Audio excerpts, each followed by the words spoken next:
संपूर्ण देशामध्ये मतदार यादीतला घोटाळा हा एक अत्यंत गंभीर विषय आहे. जर मतदार यादी शुद्ध आणि पवित्र नसेल तर निवडणूक कसे काय पारदर्शक होऊ शकते. त्याच्यामुळे 1 नोव्हेंबरचा जो मोर्चा आहे तो सर्वपक्षीय मोर्चा आहे आणि त्या मोर्चाची तयारी काल दिवाळी संपलेली आहे. दिवाळीच्या हँगओव्हर मधून लोक बाहेर पडतील आज आणि आजपासून त्या मोर्चाच्या तयारीला आम्ही सगळे लागू. काल माननीय उद्धव ठाकरे आणि माननीय राज ठाकरे यांच्यामध्ये त्या मोर्चाच्या तयारी संदर्भात सविस्तर चर्चा झाली. पुढल्या काही दिवसामध्ये एकत्र येऊन ते चर्चा करतील मीडियाशी, कार्यकर्त्यांशी आणि हा एक मोर्चा जो आहे हा एक विराट मोर्चा निघेल. निवडणूक आयोगाला दणका देणं गरजेचं आहे. तर निवडणूक आयोग ही भारतीय जनता पक्षाची एक शाखा म्हणून काम करते केंद्रात आणि राज्यात. असं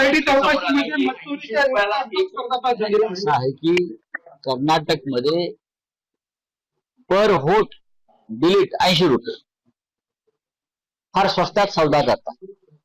80 रुपयामध्ये 1 होट डिलीट केलं जातं.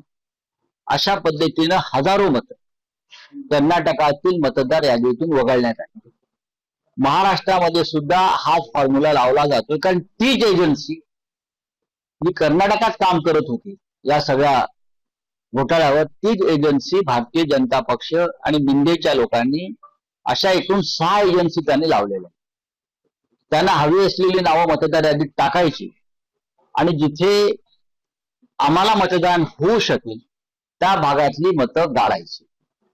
अशासाठी शिंदे, मिंधे आणि फडणवीस म्हणजे भाजपा त्यांनी 6 ते 7 एजन्सीज कोट्यवधी रुपये देऊन मुंबई महाराष्ट्रात लावलेले आहेत.